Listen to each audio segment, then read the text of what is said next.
올리겠습니다.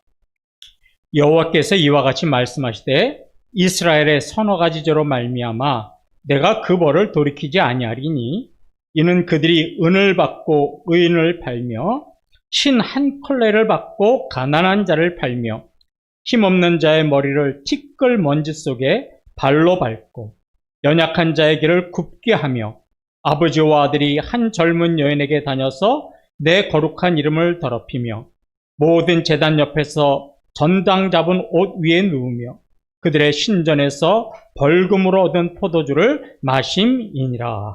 아멘. 아모스서는 이제 이 사회적으로는 사회의 정의와 공의를 잃어버리고 종교적으로는 형식적인 예배, 형식적인 제사를 드리고 있는 그 북이스라엘에게 하나님의 심판과 멸망이 선언된다라는 그런 내용이 기록된 책입니다.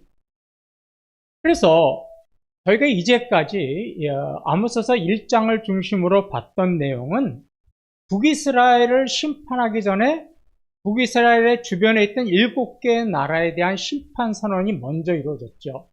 그런데 이 심판, 7개 나라에 대한 심판 선언은 영화로 보면 예고편이에요. 예고편. 본 영화는 북이스라엘의 심판과 멸망인데 그것을 하기에 앞서서 7개 나라에 대해서 심판과 멸망을 선언하고 있는 겁니다. 이제 아모스 선지자는 2장 6절서부터는 본격적으로 이제 본편을 시작하는 거예요. 북이스라엘에 대해서 하나님의 심판과 멸망을 이제 선언하고 있습니다. 자, 그러면 북이스라엘이 어떤 죄를 짓고 있는가? 아모스서는요, 북이스라엘이 죄 지은 내용들이 많이 나와요. 별로 이게 뭐라고 그럴까? 은혜가 있는 내용은 없어요. 그런데 우리가 아모스서를 통해서 깨달을 게 뭐냐면 이들이 지은 죄를 통해서 우리는 이런 죄를 짓지 말자. 하나님이 이런 죄는 기뻐하시지 않는구나. 이런 죄는 하나님이 심판하시는구나. 이런 걸 우리는 깨달아야 되는 겁니다. 자, 그러면 먼저 2장 6절을 한번 보시겠습니다. 여호와께서 이와 같이 말씀하시되 이스라엘의 서너 가지 죄로 말미암아 내가 그 벌을 돌이키지 아니하리니 이는 그들이 은을 받고 의인을 팔며 신 한 켤레를 받고 가난한 자를 팔며. 예, 아모스 선지자가 하나님의 말씀을 대언하면서 첫 번째로 북이스라엘에 대해서 지적하는 게 뭐냐면 은을 받고 의인을 팔았다. 또 신 한 켤레를 받고 가난한 자를 팔았다. 어려워요. 무슨 말인지 잘 이해가 안 됩니다. 그런데 이 마지막 말, 은을 받고 의인을 팔고 신 한 켤레를 받고 가난한 자를 팔았다, 이 말은 우리가 함께 보아야만 이 말씀을 이해할 수 있어요. 그럼 우리가 어떤 말씀을 함께 보아야 하느냐? 레위기 25장 39절에서 41절의 말씀입니다. 너와 함께 있는 내 형제가 가난하게 되어 내게 몸이 팔리거든 너는 그를 종으로 부리지 말고 품꾼이나 동거인과 같이 함께 있게 하여 2년까지 너를 섬기게 하라. 그때에는 그와 그의 자녀가 함께 내게서 떠나 그의 가족과 그의 조상의 기업으로 돌아가게 하라. 네. 자, 저를 좀 보세요. 이게 무슨 내용? 참 좋은 제도예요. 이게 어떤 거냐면 이 이스라엘은 농경사회였어요. 농사를 짓고 가축을 키우는 농경사회예요. 그런데 농사 짓는 사람이 제일 힘들 때가 언제인지 아세요? 가뭄이나 기근이 돼서 추수가 안 됐을 때, 그죠? 흉작이 됐을 때, 흉년이 왔을 때는 정말 먹고 살기가 암담하잖아요. 그럼 그래도 먹고 살아야 되니까 이제 어떻게 해요? 돈 있는 사람한테 가서 어떻게 돼요? 돈을 빌리든지 또 곡식을 빌리는 거죠. 자, 그래서 이제 빌려왔어요. 그래서 이제 갚을 때가 됐는데 도저히 내가 갚을 능력이 안 돼요. 내가 우리 집 재산을 다 판다고 해도 내가 빚진 것을 해결할 수가 없어요. 그러면 어떻게 되느냐? 우리 가족 중에 한 사람이 나에게 돈을 꾸어준 사람의 집에 뭐로 들어갔냐면 종으로 들어가요. 종. 그러니까 단집사님이 저에게 돈을 꾸어줬는데 내가 돈을 갚을 능력이 없어요. 그럼 나는 단집사님의 집에 뭘로 들어가는 거예요? 청소하나? 또 가사일을 돌보는 종으로 들어가는 거예요. 그런데 이때 중요한 게 뭐냐면 단집사님은 저를요 무해처럼 함부로 부려서는 안 돼요. 너 내가 샀잖아. 내 맘대로 해. 이것도 저것도 이렇게 해서는 안 돼요. 저를 어떻게 대해야 되냐면 품꾼, 즉 돈을 주고 일하는 사람 또는 나와 함께 사는 동거인으로 여겨야 돼요. 그러니까 아주 하대해서는 안 되고 존중을 해준단 말이에요. 그러면서 그곳에서 일을 하게 해요. 몇 년간 일을 하게 하냐면 7년. 10년이라는 게 7년. 그럼 7년 동안 저는 이제 단선생 집에서 열심히 일을 해요. 그럼 이제 7년이 되면 단지사님이 저를 불러요. 뭐라고 하냐면, 자, 이제 당신이 우리 집에서 일한 지 7년이 됐으니까 당신이 나에게 빚진 거 내가 다 없애주겠어.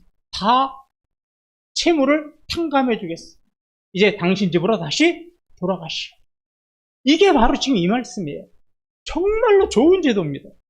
자, 그러면 하나님께서 이런 율법 제도를 만드신 이유가 어디에 있을까?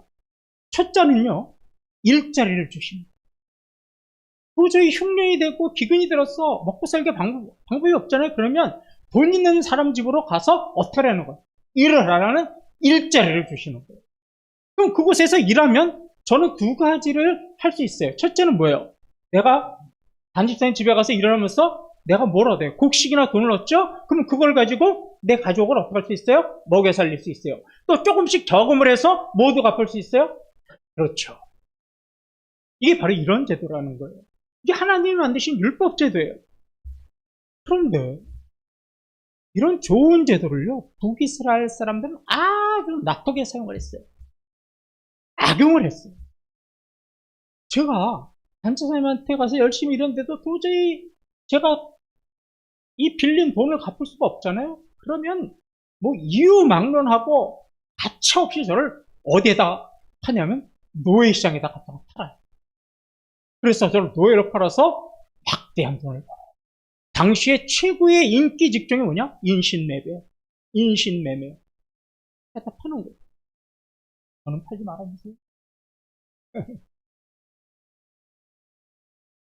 그래서 자 이제 이 내용을 이해하셨으니까 요 뒤에 있는 말을 보세요. 앞에 아까 제가 3절에 이런 말이 있죠. 은을 받고 의인을 팔았다고 했죠. 이게 뭐냐면 돈을 받고 의인. 우리는 보통 의인하면 의로운 사람, 정직한 사람이라고 생각하는데 여기는 그런 뜻이 아니에요. 여기는 어떤 사람이냐면 가난한 사람, 어려운 사람. 그러니까 노예시장 같은 데 가서 저를 팔아서 돈을 받고 저를 어떻게 했단 말이에요. 가난한 사람, 어려운 사람을 팔았다는 거예요. 이게 참 하나님께서 만드신 좋은 제도를 악용해서 자기 배를 불린 거예요. 자, 또 한 번 뒷글을 보세요. 신 한 컬레를 받고 가난한 자를 팔았다. 자, 제가 우리 단지사님한테 돈을 꾸면 제가 뭘 쓸까요? 차용증서라는 거예요. 아세요? 차용증서. 내가 예를 들어서 제가 몇 월 며칠 얼마의 돈을 빌렸습니다. 내가 언제까지 갚겠습니다. 이런 차용증서를 쓰죠. 당시에 이런 돈을 꾸었을 때 차용증서가 뭐냐면 제가 신고 있는 신발 한 짝을 벗어서 누구에게 주는 거예요? 단지사님. 그럼 단지사님은 그 신발을 잘 보관하고 있어요. 그러다가 제가 돈을 다 갚으면 저한테 뭐를 주는 거예요? 다시 신발 한 컬레를 돌려주는 거예요. 그런데 제가 돈을 못 받으면 제가 돈을 못 갚으면 저한테 불러가지고 물어봐요. 자, 이건 네 신발이야. 이게 뭐예요? 차용증서야? 너 돈 나한테 못 갚았지? 자, 노예시장으로 가자. 내가 너를 이제 팔겠다. 그래서 또 돈을 벌어요. 이 북이스라엘 사람들은 돈 때문에 사람을 사고 팔았어요. 하나님의 창조하신 인간을 돈 때문에 사고 파는 죄 때문에 하나님은 북이스라엘에게 진노하신 거예요. 그래서 심판을 선언하신 겁니다. 비단 북이스라엘만 그럴까요? 여러분, 지금 우리 사회도 마찬가지입니다. 지금 우리 사회는요, 보이지 않는 곳곳에서 인신매매 같은 일이 빈번하게 일어나고 있다고 해요. 이 우리가 말하는 고리대금업자, 악덕 사치업자, 막 이자를 몇십 %씩 받는 그런 사람들이 가서 돈을 빌리잖아요. 그럼 돈 못 갚으면 어떻게 돼요? 집도 빼앗고 회사도 빼앗고 모든 것도 빼앗아 버립니다. 옛날에 어떻게 했는지 아시죠? 여러분 다 아시잖아요. 돈 못 갚으면 무슨 썼었어요? 신체 포기각서 썼잖아요. 그래서 신체폭이 없었으면 그 사람 장기를 꺼내가지고 장기 매매했잖아요. 이게 바로 그런 인신매매. 또 우리가 잘 알고 있는 대표적인 사건이 있어요. 어떤 장애인을 저 전라도 신안에 있는 어떤 외딴 섬에 염전에다가, 기억나시죠? 염전에다가 장애인을 판 사람도 나쁜 놈이지만 그 염전에서 그 장애인을 고용한 사람 그렇게 밤낮 일을 시키고 밥도 제대로 안 주고 한 달에 10만 원 줬다.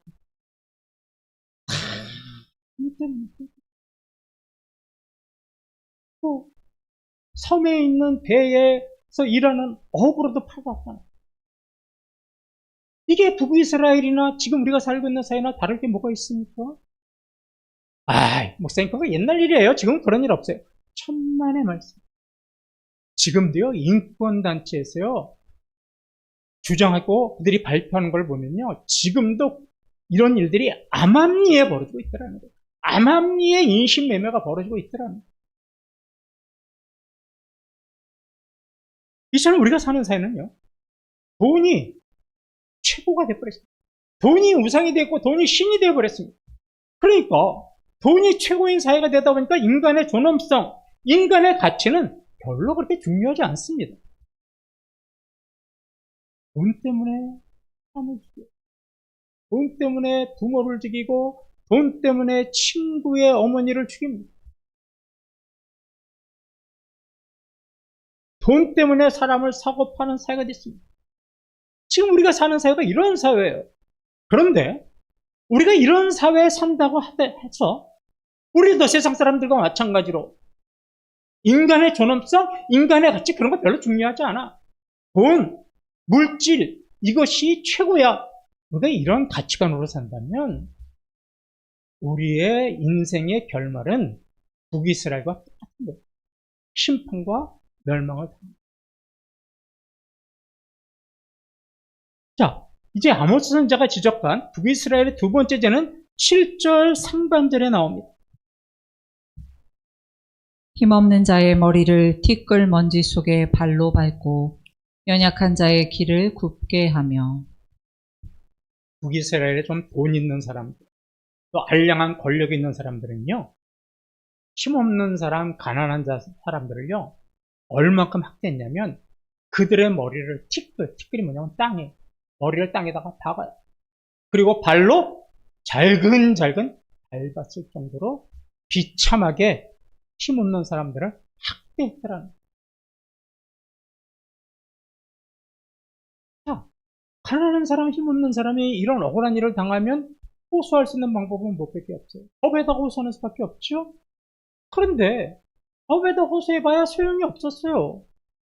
왜 그런 줄 아세요? 이미 돈 있는 사람들, 권력 있는 사람들이 재판관들을 큰 뇌물을 줘서 매수해가지고 그들이 법에서 올바른 판단, 정당한 판단을 박는 방법을 다 어떻게 한 거예요? 막아버린 거예요. 그래서 이들을 도와줄 수 있는 방법이 아무것도 없었어요. 그 말을 뭐라고 이야기하고 있냐면 연약한 자의 길을 굽겠다라는 거예요. 연약한 자가 올바로 갈 수 있는 길을 굽게 꾸불꾸불하게 만들어서 도움을 주지 못했다는 거예요. 그래서 나온 말 있잖아요. 무전, 유죄. 유전, 죄. 똑같은 법대 작대가 왜 재벌들에게는 그렇게 관대하죠?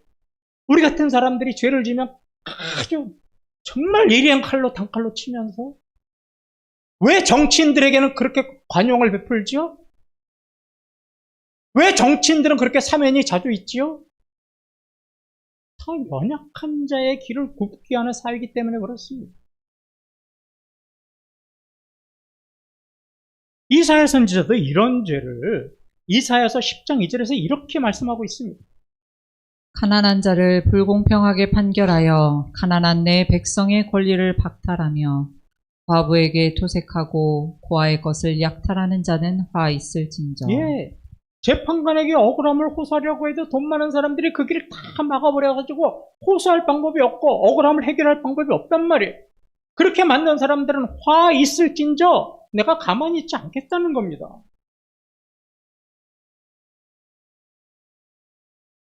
제가요, 책을 읽으니까 참 의미심장한 문장을 하나 읽었습니다. 여러분 잘 들어보세요. 가난은요, 가난은 사람이 살아가는 것을 불편하게 할 수 있대요. 그렇죠? 가난이 사람이 살아가는 것을 불편하게는 할 수 있을지 몰라도 비참하게 하지는 않는데. 가난하면서도 어떤 사람이 있어요. 행복한 사람이 있어요. 가난이 우리의 삶을 좀 불편하게 하지만 우리 삶을 비참하게 만들지는 않아요. 그런데 가난한 사람을 비참하게 만드는 게 뭔지 아세요? 가난한 사람을 비참하게 만드는 거는 가난 그 자체가 아니라 가난하다는 이유만으로 그 사람을 무시하고 멸시하는 거야. 가난은 그냥 있어도 살 수 있겠다는 거예요. 근데 뭐는 도저히 못 찾겠냐면 가난하다고 자기를 무시하고 멸시하는 거는 도저히 참을 수가 없고 비참하다라는 거예요. 그래서 가난한 사람이 제일 싫어하는 게 뭐냐면 가난하다는 것 때문에 무시당하고 멸시당하는 거예요. 그런데 우리가 얼마나 말로 그렇게 그들을 무시하고 멸시하는지 몰라요. 의도하는 건 하나도 없어요. 그런데 툭 던지는 말이 그 사람들의 말에는 뭘 하죠? 대못을 박아요. 제가요, 가급적이면 제가 이 목회자 모임에 노예에 가고 싶지 않아요. 노예. 이게 없는 교회의 목회자라는 자격지심이라고 하셔도 좋습니다. 이번에 나 차 바꿨어요. 한 10몇 년 된 차. 그런 말 한마디가 그냥 지나갈 수 있지만 내 마음에 뭐가 되는 거예요? 상처가 됩니다. 여러분, 이건 제가 비관한 예를 든 겁니다. 여러분들이 그럴 수가 있어요.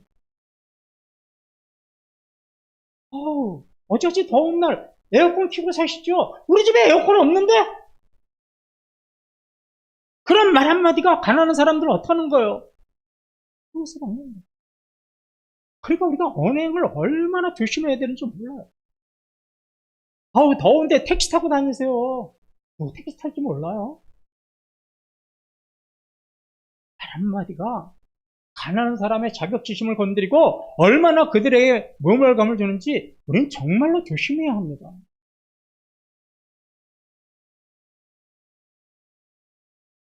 네, 보세요. 북이스라엘이 어떻게 했어요? 가난한 사람을 땅바닥에 밟고 발로 자근자근 밟았단 말이에요.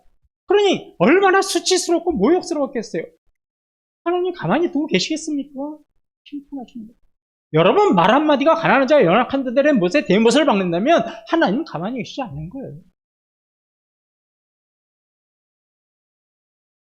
이사야 선지자도요. 이런 상황을 이사야서 3장 14절 15절에서 이렇게 말씀하고 있습니다. 여호와께서 자기 백성의 장로들과 고관들을 심문하러 오시리니 포도원을 삼킨 자는 너희이며 가난한 자에게서 탈취한 물건이 너희의 집에 있도다. 어찌하여 너희가 내 백성을 짓밟으며 가난한 자의 얼굴에 맷돌질하느냐. 주 만군의 여호와 내가 말하였느니라 하시도다. 예, 잘 보세요. 이게 얼마나 하나님께서의 그 우리를 향한 의중이 얼마나 강한가 보세요. 포도원을 빼앗고 그 사람이 갖고 있는 물건을 탈취한 너희들아. 또 그 사람의 모든 것을 짓밟는 너희들아. 가난한 자들의 얼굴을 맷돌 짜듯이 막 갈아 없애는 그런 너희들아. 너희들이 그렇게 행동하는 사람들이 누군지 아니?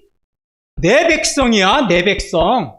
너희들 지금 내 자식들, 내 자녀들, 내 아들, 딸을 너희는 물건을 빼앗고 너희는 탈취하고 있고 너희는 그들을 모멸감을 주는 거예요. 내 백성이야? 내가 가만히 있을 것 같니? 이게 그 뜻입니다. 하나님은 자신의 백성을 이렇게 모욕하고 모멸감을 주는 것을요, 참지 않으시는 분입니다. 지금도 우리 주위에는 불러보면 가난한 자, 연약한 자들이 얼마나 많이 있습니다. 우리가 그런 사람들을 의도했든 의도하지 않든 말로 행동으로 그들을 무시하고 멸시한다면 그거는 하나님의 백성을 무시한 것이고 인간을 창조하신 하나님에 대한 모독입니다. 그리고 더 중요한 것은 하나님께서 우리에게 주신 10계명 중에서 살인하지 말라라는 계명을 범하는 겁니다. 인격살인. 물질 만능주의 때문에 가난한 사람, 연약한 사람을 무시하는 인격살인의 죄. 하나님은 가만히 두지 않습니다. 여러분, 지금 시대의 현대인의 그리스도인들, 또 정확하게 따지자면 저와 여러분의 문제가 뭔지 아세요? 우리의 문제가 뭔지 아세요? 우리는 주의를 지키는 것, 11조를 하는 것, 기도하고 성경 읽는 것, 이런 종교적인 것들에 대해서는요, 조금이라도 우리가 잘못 지키고 그런 것들을 소홀히 하면요, 굉장히 마음에 괴로워요. 마음에 부담을 가져요. 죄를 여겨요. 내가 주의를 안 지켰으니까 얼마나 하나님 또 혼나겠지. 굉장히 두려워해요. 종교적인 모든 행위에 대해서는 굉장히 두렵고 떨리는 마음이 있어요. 반면에 우리가 나가서 사는 사회에서요, 우리 주위에 있는 가난한 사람, 힘없는 사람들을 우리가 무시하고 차별하고 멸시하고 또 더 나아가서는 그들을 통해서 우리가 물질적인 그런 이익을 얻으려고 행동하는 것, 이런 거는요 전혀 죄로 여기지 않아요. 뭘로 합리화해요? 세상을 살아가는 방법. 그렇게 합리화했습니다. 교회 와서는 주여 주여 하고 기도도 열심히 합니다. 소리 높여 찬양도 합니다. 교회 봉사도 잘하고 헌금도 잘합니다. 그런데 교회 밖에서 사회생활 할 때는 가난한 사람, 또 배우지 못한 사람, 또 이 힘들고 고달픈 직업에 직종에 있는 사람들, 이런 사람들을 우리가 업신여기고 경멸한다면 그건 그리스도인이 아닙니다. 근데 지금 이 시대를 살아가는 대다수의 그리스도인들이 지금 이런 모습으로 살아가고 있잖아요.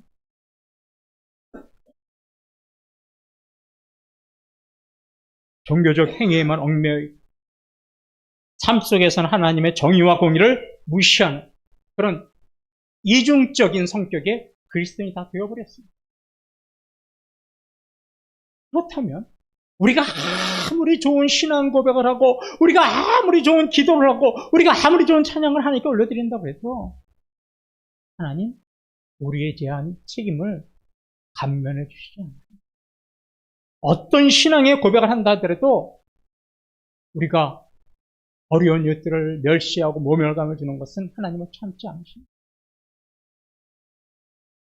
그러면 하나님은 왜 이렇게 어려운 사람들에게 우리가 잘못해놓은 것에 대해서 분노하실까요? 그 이유는 신명기 10장 17절 18절에 나옵니다. 너희의 하나님 여호와는 신 가운데 신이시며 주 가운데 주시요 크고 능하시며 두려우신 하나님이시라. 사람을 외모로 보지 아니하시며 뇌물을 받지 아니하시고 고아와 과부를 위하여 정의를 행하시며 나그네를 사랑하여 그에게 떡과 옷을 주시나니. 예. 자, 구약시대에는요, 어려운 4대 계층의 사람들이 있었어요. 힘들고 어려운 부류의 사람들이요. 여러분, 빨간 글씨 보이세요? 첫째가 어떤 사람들이에요? 고아. 두 번째는, 세 번째는, 제가 4대 계층이라고 그랬잖아요. 여기다가 오늘 지금 우리가 이야기하고 있는 가난한 자. 그러니까 구약시대에 가장 먹고 살기가 힘들어했던 사람들이 누구였느냐? 고아, 과부, 나그네, 가난한 사람. 그래서 이 4계층, 4대 계층의 사람들을 얼마나 잘 보살피고 얼마나 잘 보호해 주느냐 하는 것이 하나님의 정의고 하나님의 공의였어요. 그런데 북이스라엘 할 사람들은 지금 여태까지 우리가 얘기한 것처럼 이 어려운 사람들에 대해서 사회적인 정의와 공의는 다 내팽개치고 오히려 그들을 착취하고 무시했지 않습니까? 그러니까 심판받고 멸망당한 거예요. 여러분, 지금 우리가 살아가고 있는 시대에도요, 굉장히 도움이 필요한 사람들이 있습니다. 그림을 몇 장 제가 좀 갖고 왔어요. 그럼 어떤 사람들을 우리는 돌보아야 합니까? 첫째, 이주 노동자들을 우리는 잘 뭘 알아요? 이 돈을 벌기 위해서 낯선 땅에 와서 힘들게 일하는 이주 노동자. 제가 우리 장로님에게 한번 이런 얘기를 드렸어요. 제가 옛날에 그 이태원에 있었을 때 제가 우리 교회, 이태원 교회가 나갈 방향을 한번 우리가 서로 대화를 하는 적이 있었는데 제가 그때 있었으면 저는 어떤 일을 하고 싶었냐면 이태원에 이주 노동자들이 참 많아요. 그죠?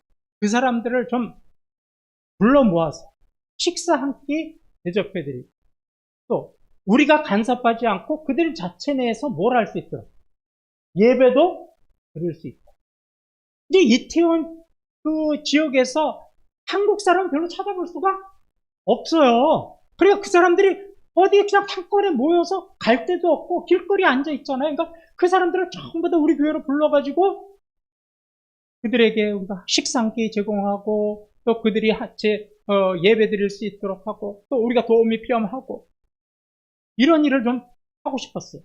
근데 우리 교회가 이사를 와버렸어요. 네. 그래서 모르겠어요. 또 하나님 허락하시면 장소이 떨어졌더라도 하나님이 우리가 허락하시면 그것도 우리는 해야 되겠죠.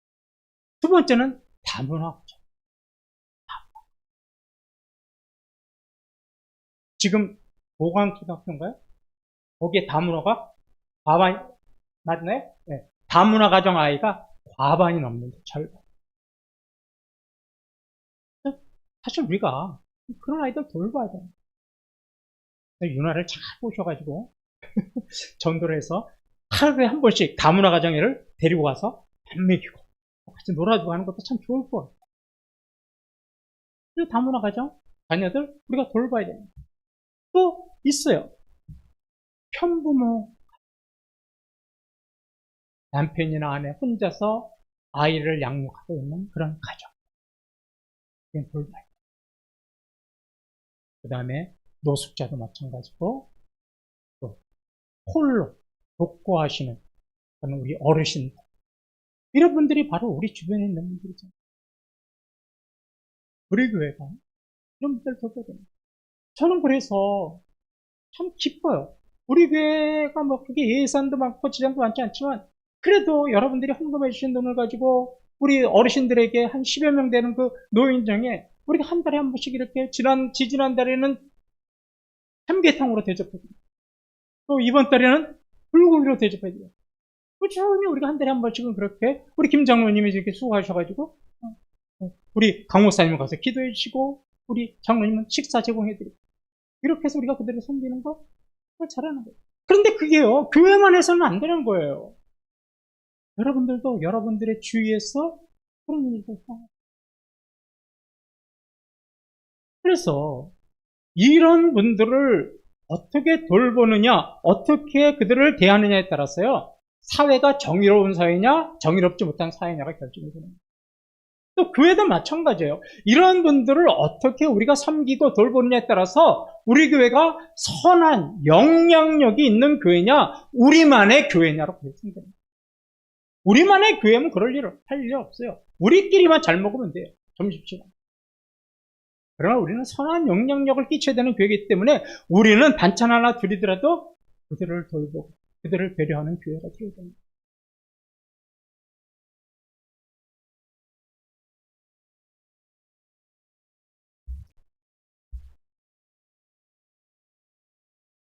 말씀을 맞죠?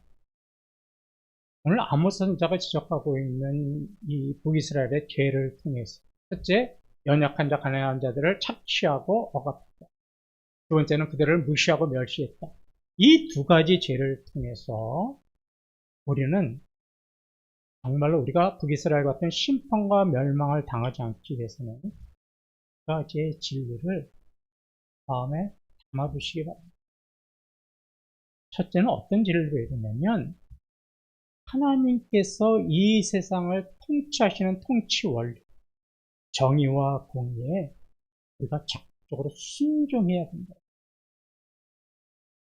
하나님께서요, 저와 여러분에게 무슨 커다란 희생을 요구하시는 거 없어요. 예를 들어서, 어떤 분에게, 여러분, 예를 들어서 장로님 갖고 계신 집을 파십시오. 그래서 교회에다 바치십시오. 이러한 헌신 요구하는 거 없어요. 그건 사이비들이나 그래요. 뭐 안집사 일하시는 거 그만두시고 교회에서 아프리카 비행기 표 끊어드릴 테니까 아프리카로 가십시오. 이런 헌신 요구하는 거 없습니다. 어느 특별한 사람들에게, 소명을 받은 사람들에게나 그렇게 요구하시면서 순종하라고 그러는 거예요. 그런데 저와 여러분에게 무엇을 요구하시냐면 이런 거예요. 예수님이 하신 말씀 중에 이런 거 있죠. 어린아이에게 물 한 그릇 대접하는 것이 곧 나에게 하는 것이다. 이 작은 순종, 어린아이에게 물 한 그릇 대접하는 것 같은 작은 순종, 이런 거를 저와 여러분에게 요구하시는 거예요. 우리 주위에 있는 가난한 사람, 연약한 사람, 힘없는 사람들에게 그들이 필요로 하는 뭐 큰 거 아니에요. 아주 작은 거, 작은 필요, 이런 거를 우리 교회와 여러분이 채워주는 일에 순종하라는 거예요. 나도 먹고 살기 어려워요. 제발 이런 말 하지 마세요. 그분들은 여러분들보다 더 먹고 살기 어려워요. 그분들을 위해서 내가 아이스 커피 한 잔 줄이고 내가 아이스크림 하나 덜 사 먹고 이래서 내가 받은 작은 재물이랑 나의 또 노력봉사, 나의 헌신을 통해서 그들의 필요를 채우라는 거예요. 이게 바로 저와 여러분에게 원하시는 하나님의 순종의 요구입니다. 그렇게 될 때 우리가 사는 세상이 살만한 세상이 되는 거고 하나님께 영광 돌리는 세상이 되는 거예요. 우리는 먹을 거 다 먹고 쓸 거 다 쓰고 할 거 다 하면서 뭐라 그래요? 돈 없어서 못 돈다고 그래요. 이것처럼 말 안 되는 말이 없어요.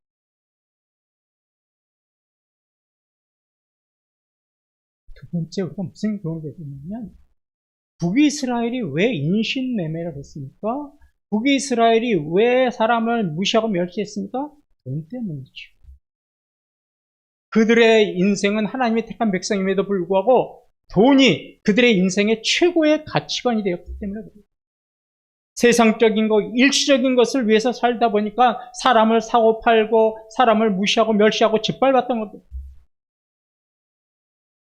우리가 북이스라엘 같은 심판과 멸망을 받지 않으려면 세상적인 것, 일시적인 것으로 살기보다는 하늘나라, 또 영원한 것을 사모하면서 산다면 하나님은 이 세상부터 우리에게 채워주신다는 것. 바라기는 이번 한 주간 우리 교회와 성도님들이 세상을 살아가실 때 일시적이고 세상적인 그런 어떤 명예와 재물과 힘과 자랑 이런 것을 위해서 한 주간 살아가시기보다는 우리의 마음에는 하늘의 것, 영원한 것들을 소망하면서 내가 조금 더 아끼고 내가 조금 더 덜 써서 나의 몸으로 나의 물질로 주위에 있는 힘들고 어려운 이웃들을 위해서 살아가시는 한 주간이 되시기를 주님의 이름으로 축원합니다.